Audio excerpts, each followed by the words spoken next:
Prelims में मैंने सबसे ज़्यादा स्टैटिक पार्ट पे फोकस किया था।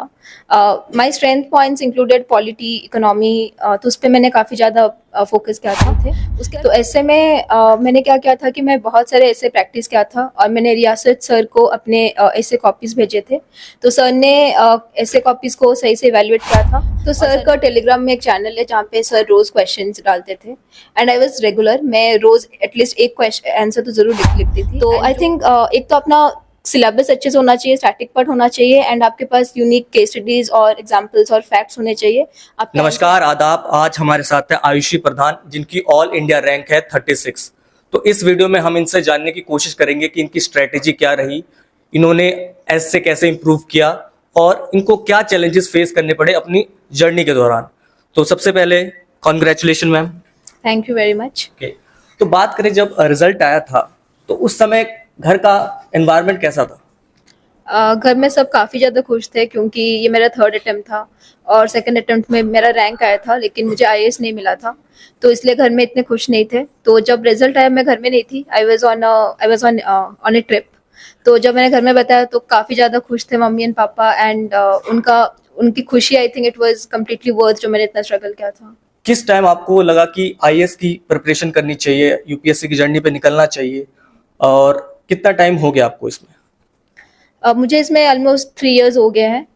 कोविड का टाइम था और मेरे पापा का तबीयत काफ़ी ख़राब था और उस टाइम पे हमारे एक मतलब फैमिली में जानकारी थी एडमिनिस्ट्रेटिव ऑफिसर का, उन्होंने काफ़ी हमें हेल्प किया था।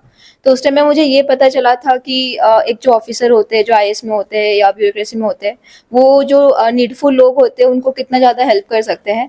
एंड वहीं से मुझे इंस्पिरेशन और मोटिवेशन मिला कि मुझे अपना जो टेक्निकल जॉब था उसे क्विट करके कुछ मतलब सिविल सर्वेंट बनना है। मैम, आपका एजुकेशनल बैकग्राउंड क्या रहा है? मैं कंप्यूटर साइंस इंजीनियर हूँ। 2019 मेरा पास आउट ईयर है। उसके बाद मैंने 1 साल काम किया है, टेक्निकल कोडिंग वगैरह वो सब किया है।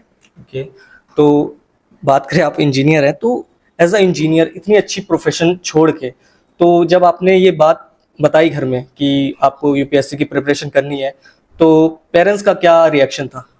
My father was very supportive. उन्होंने बोला कि तुझे जो सही लगे तू कर, लेकिन मेरी मम्मी ये थी कि तुझे स्ट्रगल का लाइफ क्यों चुनना है when you have a very luxurious life ahead. मेरा आईएम वगैरह से एमबीए का भी कॉल आए रखे थे, तो she was like you have such a good life ahead, तो इतना स्ट्रगल क्यों करना है। एंड आईएएस आईपीएस के बाद भी काफ़ी स्ट्रगल्स होते हैं, तो she was initially a bit reluctant, लेकिन उन्होंने देखा कि मुझे कितना ज़्यादा मन है, देन उसके बाद मुझे 100% सपोर्ट मिला है मेरे पेरेंट्स से।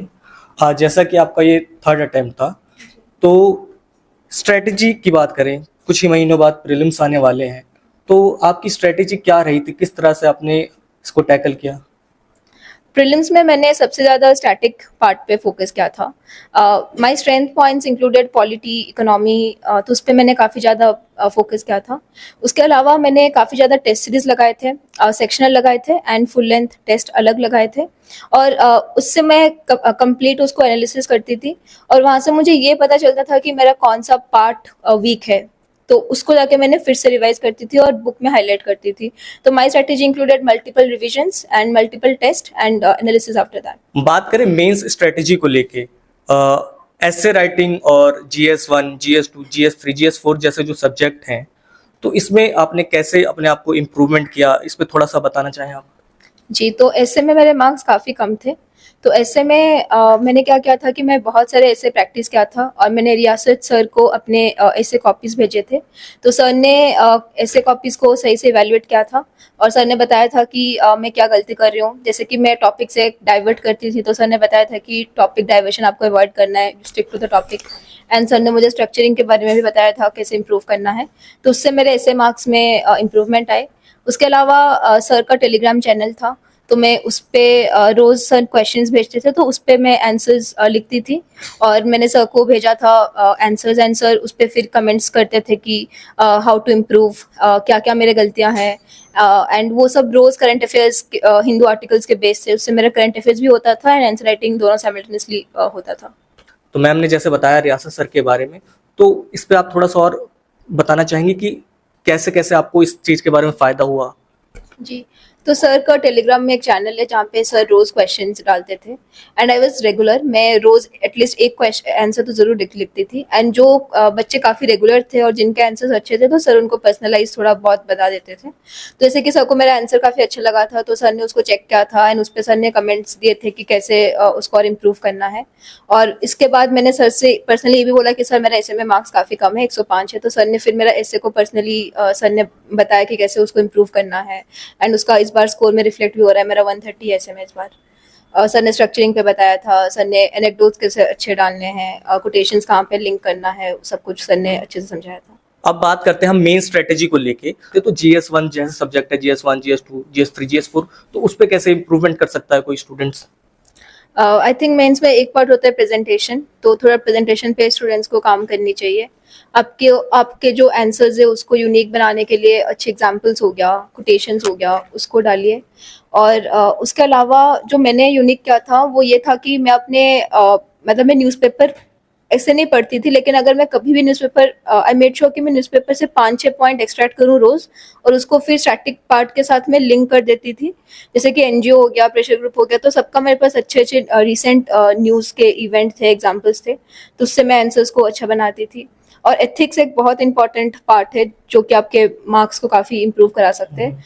तो एथिक्स का मैं रोज़ जो थ्योरी पार्ट हो गया और केस स्टडीज हो गया उसको मैं रोज़ प्रैक्टिस करती थी एथिक्स आंसर उस पे, और उस पे मैंने काफ़ी ज़्यादा कोटेशंस और जो एथिकल एग्जांपल्स होते हैं फ्रॉम द करंट अफेयर्स उसको रखती थी, और बहुत सारे आईएएस ऑफिसर्स के यूनिक एग्जांपल्स उसको भी मैंने कंपाइलेशन किया हुआ था। तो आई थिंक एक तो अपना सिलेबस अच्छे से होना चाहिए, स्टैटिक पार्ट होना चाहिए एंड आपके पास यूनिक केस स्टडीज और एग्जांपल्स और फैक्ट्स होने चाहिए। आपका आंसर देख के ही एग्जामिनर को अच्छा लगना चाहिए। एंड उसके बाद और एक इंपॉर्टेंट चीज़ होता है कि understand the question and the structuring part. बहुत बार हम आंसर से पूछता कुछ हम लिखते कुछ और है, तो आई मेड श्योर कि I stick to the point. Question का डिमांड एड्रेस करना मेरा फर्स्ट फोकस था, उसका स्ट्रक्चरिंग सेकंड पार्ट था and third part is working on the presentation.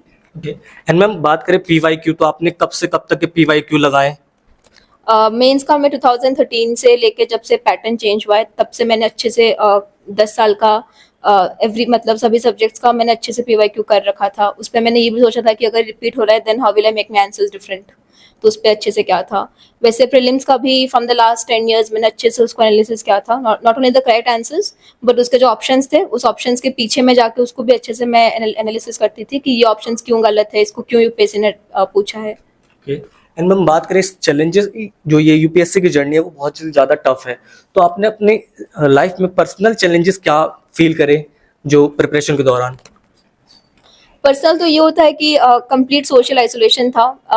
जब मैं जॉब करती थी my life was very happening, रोज मतलब घूमने जाती थी, पार्टियाज होती थी, लेकिन it was a complete social isolation. Every day I used to wake up around at the morning around 5 AM and 6 AM, and फिर आपको कंटिन्यूसली पढ़ना है। सोशल मीडिया मैंने डीएक्टिवेट कर लिया था, तो कंप्लीट सोशल आइसोलेशन था। उसके बाद आपको इनिशियली 1-2 साल तो फैमिली सपोर्ट कर लेंगे, लेकिन जब आपका नहीं होगा सिलेक्शन देन आपको फाइनेंशियल प्रॉब्लम भी आना शुरू हो जाएगा। You will see that your friends are earning, they are travelling, लेकिन आप अकेले घर में बैठ के पढ़ रहे हो, तो वो सब काफ़ी ज़्यादा एक मेंटल स्ट्रेस आ जाता है, काफ़ी ज़्यादा आपको एंशियस लगता है and then you start doubting yourself कि क्या कभी मेरा जो सपना था आईएएस बनने का क्या कभी पूरा हो पाएगा कि नहीं। And one more problem which I faced was getting trapped in the cycle. ऐसा होता था कि रिजल्ट आता था, उसके जस्ट 3-4 दिन के बाद फिर से प्रीलिम्स होता था, तो मैं उधर उधर प्रीलिम्स रहती थी, so and I just get 3 months to improve on my mains. तो इसकी वजह से मैं मेंस में बहुत ड्रेस्टिक इंप्रूवमेंट नहीं कर पाती थी and I was getting stuck in the UPSC cycle. Okay. And ma'am आपने जैसे बात की मेंटल हेल्थ को लेकर, तो उस पर आपने काबू कैसे पाया जब ये सारी चीज़ें होती थी, तो क्या करती थी आप? आई यूज टू मेडिटेट एंड मैं योगा भी करती थी।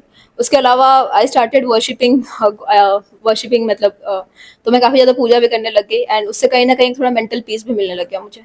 तो मैम जैसे कि अभी 2 महीने में ही प्रीलिम्स आने वाले हैं जस्ट, तो जो वो स्टूडेंट्स हमें देख रहे हैं, तो आपके हिसाब से अभी क्या स्ट्रेटेजी होनी चाहिए? 2 महीना बहुत कम समय है, तो उसके बारे में बताएं आप। मैं यही बोलूँगी कि आपके कोई कोई सब्जेक्ट होते हैं जिसके एक्यूरेसी काफ़ी हाई होते हैं, तो उस पर फोकस कीजिए।